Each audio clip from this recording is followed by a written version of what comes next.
Happy New Year 2024. It's Trainer Lwex again with the video slide of our fifth element of plan electrical installation, which is prepare electrical installation work plan. So today I'll be taking you through basically on how to prepare for installation. Once you're done with the site survey, you're done with system sizing, you're done with material quotation and even logistics, and now you're planning to start your installation right away. And even this planning of installation work basically involves even from conducting site survey. It starts from the beginning, but I'll be taking you through it. So if you have not been subscribing or you're not a member of this, please click on subscribe below and enable the notification bell so that everything I upload you'll be able to check in due time. Allow me to take everything. Basically, a work plan is a routine document designed to streamline the electrical installation project from the beginning to the end.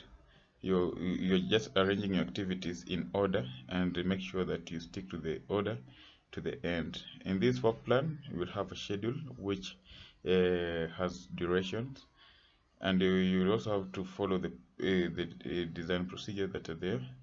And by doing so, you also have to create what you call a critical path network, the way your activities are going. So for this case, I've created a sample of work plan on activities that we call it the Gantt chart, but I'll share later at the end of the video. So how do we prepare an installation work plan? I've broken this into 7 stages or 7 steps. So the first step is to acquire installation drawings, and if you don't have one, you have to prepare. That's why you have to do site survey. From the site survey, you have to prepare the drawing. Then after securing, you have to identify the scope of installation as per the activity to be performed.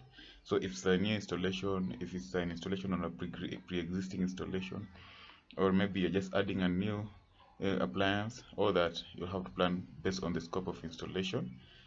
And then identify team members with the skills to carry out the task. After that, you have to prepare a work schedule. That's when I will document a table showing the activities, the responsible people, and the number of days or number of time that it will take for that activity to be completed. And then identify the requirements, the permit that you need in order to carry out the task, so that you don't get into a hiccup. Remember, this is a very strict profession. I hope you understand that. So with the permit, ensure you also reach out to the permit issuing bodies so that you can secure everything on time. You don't have to delay clients' work because of your own negligence. Then after that, you'll have to compile and draft electrical installation work plan. Now the one that will present even for your future work. So quickly, let's go through each step at a time. So during installation drawings, like I've said, the drawings helps you to calculate the loads. That's what we do, the system sizing. It also helps you to know where everything will be installed.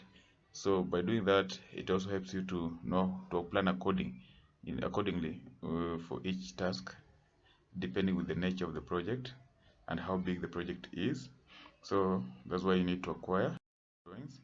And then when it comes to this, so to identify the scope of installation is the work actually of the contractor or the engineer or the technician, whoever has secured the job, to look at the nature of the job, get the permits, get the approval, understand that there are bodies that also govern our profession, the electrical field, and you have to make sure you reach out to make sure that they approve your drawings. And just in case, because you have to provide certificate of installation at the end of the day, and all that depends on how you approve your job. Also, you have to identify team members. Team members, if you are a contracting firm, you definitely already have a group of people, a crew that you work with. But if you're just a single person, then you need to have to get a helping hand, and you just don't get anyone. You just have to get people who also understand the work, so that you give quality work out there. So you as the main or the site manager or the supervisor or even the project coordinator, it doesn't matter whether you're the electrical contractor, you'll have to establish a team. And this matter, you have to follow the team based on the requirement as per the IEE regulations, and also the energy energy standards. Yes. You also have to prepare schedule. So each task is involved involved in the installation is identified, and it's allocated based on the team that you have identified, and then also the scope, maybe how long will it take, and also the nature, the order of activities. You cannot go to drawing of cables before you do the conduit laying, or maybe trunking, mounting, and all that. So you have to make sure that the order of activities flow as required. Then, in terms of permits, we understand that we are guided in Kenya. We are guided by EPRA, and EPRA has its regulation. You understand, for you to be a licensed, you have to be a licensed electrical technician or engineer in order to carry out activities. Yeah, if you are doing it so without license, just know it's already illegal, and it has its penalties. So make sure you secure one in order for you to continue doing this. So the permit issuing bodies have been classified into four, but in Kenya you find that some of these, even one issuing body does all the three or four. So like we have the permit authority, the one that just has the authority to give the issuing body also. Yeah, you have to register with the permit, like the EPRA, you see. And then we have the I regulation, which is is a regulation that is also running with EPRA to ensure that we work through the defined work scheme and scope of work as electrical engineers, technician, and artisan as well. So we have the permit authority, we have the issuing authority, we have the area authority. Now this one depends with your area.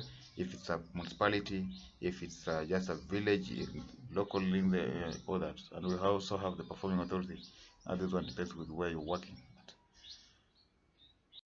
So I've given a sample of our work plan. So for this, with the same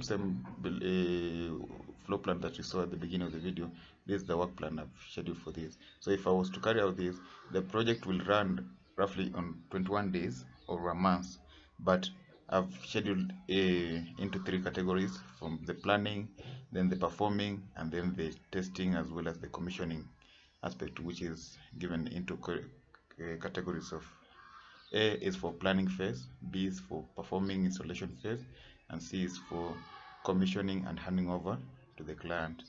So the project will run concurrently. So don't be worried with the number of days per activity. So the day you secure the project, like I've said, you have to carry out the site survey, design, prepare the materials if they are not there, size the system for what you're going to install, prepare the quotation, and then sharing with the client. All that I've given my timeline for 10 days, and in this case I'll be using the electrical designer or engineer to do that. Then the actual doing of the installation, that will depend also with how the building technician or building contractor is taking the job. But I've done that. I've scheduled have 2 days to do out the marking out and laying of conduits, then 7 days to come and do everything. That's drawing of cables, jointing, termination, and also final fix of everything. That's lamp holders, the lamps, socket outlets, all that, the cooker, anything that is needed. I'll given 7 days to make sure that I do proper job. And then the testing, I'll just do it a day after, maybe after done everything, so that do testing so that I can confirm the mechanical completion to the commissioning team before it takes over.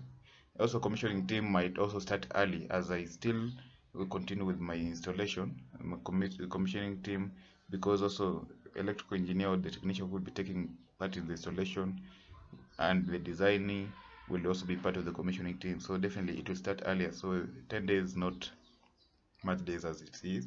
So assembling of these, preparing for commissioning, preparing for the tools, ensuring that all the documents are available, and then doing the commissioning, confirming that the system is ready to be used by the client, and all that. It's very essential. So that's how basically we prepare. And in this, I've also prepared what we call the network, project activity network.